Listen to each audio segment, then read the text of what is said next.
Parce que si vous doutez, eh ben vous avez toutes les personnes autour de vous qui vous soutiennent et qui vont dans le même sens que vous, qui vont se mettre à douter. Donc vous ne pouvez pas vous permettre. Ça crée des ondes, c'est vibratoire.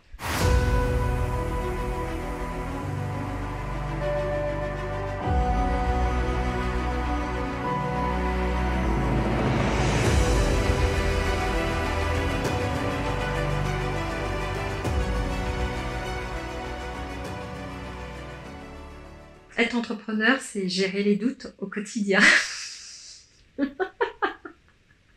Parce que il faut avoir de la force intérieure pour se dire ben non, je continue ma trajectoire.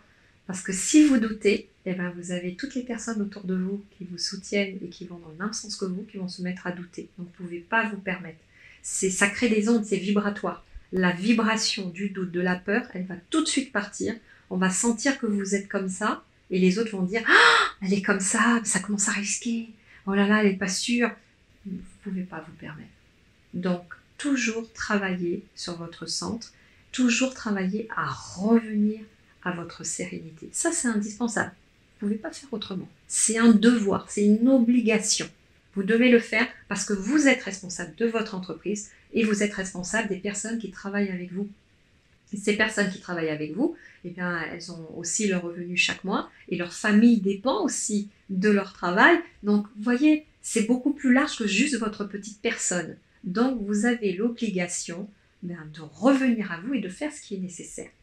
Donc, faire ce qui est nécessaire pour revenir à soi et ne pas parasiter les autres de votre doute, ne pas leur refiler vos énergies qui sont pas bonnes à ce moment-là, je ne dis pas tout le temps, mais ne pas leur refiler le stress, le doute, la peur, les questionnements aussi mortifères qu'on peut avoir, plonger et dire non, je ne sais pas comment je vais m'en sortir.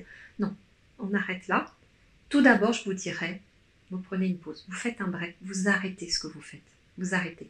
Parce que plus vous allez continuer et plus en fait cette énergie va rentrer dans ce que vous faites, plus ça va se sentir, plus ça va se disséminer. Donc vous faites un break tout de suite, vous arrêtez, prenez, vous sortez, vous prenez l'air, vous allez ailleurs. Si vous avez une plage pas loin, vous allez à la plage. Si vous avez un parc, vous allez au parc. Si vous êtes en plein centre-ville, ben vous allez à la salle de gym, vous allez au salon de thé, vous allez au restaurant. Vous faites un bon restaurant, vous offrez quelque chose de le meilleur en fait. Vous allez à la piscine, ben oui, vous adorez aller vous faire chouchouter au spa, eh bien vous allez vous faire chouchouter au spa, vous voulez aller chez l'esthéticienne, vous allez chez l'esthéticienne, vous n'avez pas fait depuis longtemps, faites quelque chose que vous n'avez pas fait depuis longtemps. Si vous arrivez à un niveau de doute, de peur, c'est que vous avez tellement nourri cette partie-là, c'est la partie du cerveau reptilien. Vous avez tellement nourri la partie du cerveau reptilien et que vous n'êtes pas vous-même nourri dans du bon, du savoureux pour vous-même. Et donc du coup, on arrive à une réserve qui est sèche. Vous n'avez plus suffisamment pour vous donner du fuel pour vous-même et du fuel qui soit suffisant. Par exemple, moi, dans mon organisation, j'en parlais ce matin avec une amie, elle me dit « Oui, mais tu as un agenda de ministre ». Je lui dis « Non, je n'ai pas un agenda de ministre, j'ai un agenda ». Et mon agenda, je fais attention qu'il soit très bien équilibré. Déjà, le lundi, moi, je ne prends aucun rendez-vous. Donc le lundi, c'est pour moi. Le lundi, je prends le temps de me réveiller. Le lundi matin, je fais mes papiers, l'administratif, voilà. Et l'après-midi, je commence mes soins. J'ai des soins quantiques, mes rééquilibrages. Lundi après-midi, et j'ai le sport aussi, j'ai cours de pilates, tout ça. Et tout ça jusqu'au mardi matin. Je commence mes rendez-vous uniquement le mardi. Et en même temps, je continue à prendre des soins de massage durant la semaine.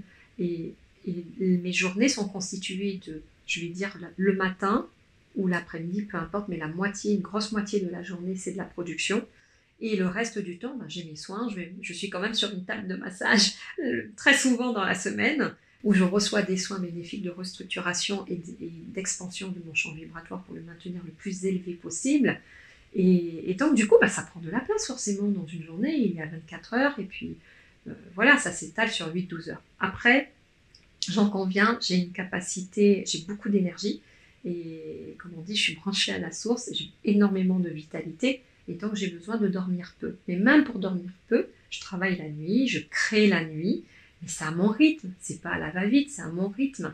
Donc, c'est important de se donner du temps. Je sais que dans ma personnalité, je suis une créative. J'ai besoin de me donner du temps pour créer. Je chante, je fais du chant, donc je vais me donner du temps pour chanter.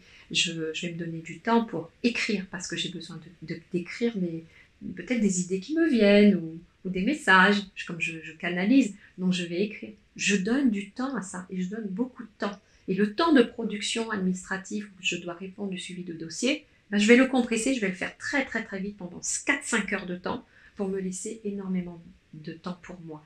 Et du fait que je me nourrisse avec beaucoup de temps pour moi, ben je n'ai pas l'occasion de douter parce que déjà je me suis nourrie de bon, je suis bien avec moi-même, je suis stable et du coup je suis aussi beaucoup plus agréable pour les gens qui m'entourent. Et c'est dès du moment où je diminue ce temps-là pour moi, eh bien je peux vous assurer, là je deviens désagréable, je deviens plus accrocheuse, plus cinglante aussi parce que moi je suis très directe dans ma façon de faire. Et du coup ce n'est agréable pour personne. Donc arrêtez ce que vous faites et allez vous divertir. Faites quelque chose que vous n'avez pas fait depuis longtemps, que vous aimez bien, et après vous allez revenir, et là vous allez réfléchir comment vous allez reprendre votre agenda, parce que vous allez vous rendre compte que vous êtes trop à fond dans le guidon.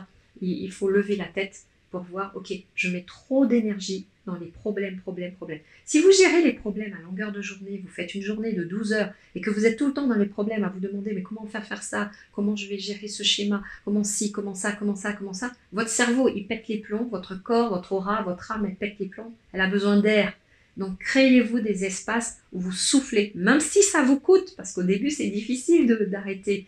Mais vous allez voir qu'au fur et à mesure, vous allez instaurer, mais mettre sur papier, prenez votre agenda. Ok, je veux créer, ben mettez le créneau horaire sur votre agenda, rendez-vous avec vous-même pour faire ça. Vous voulez sortir, aller faire quelques courses, soyez disruptif par rapport à votre agenda. Moi, je n'ai pas je peux très bien me décider d'aller à la plage un mardi matin, si ça me plaît, en fait. Donc, décidez de ça. Alors, naturellement, je parle pour les entrepreneurs, les dirigeants d'entreprise qui ont cette liberté de leur agenda. Si vous êtes salarié, c'est pas la même chose. Mais quand même, vous pouvez décider de votre emploi du temps le soir, le week-end, agencer de façon à ce que vous vous donniez 60% à vous et 40% pour la production. Et apprendre à aller très vite et à compresser ces 40% pour que vous en fassiez beaucoup en très peu de temps.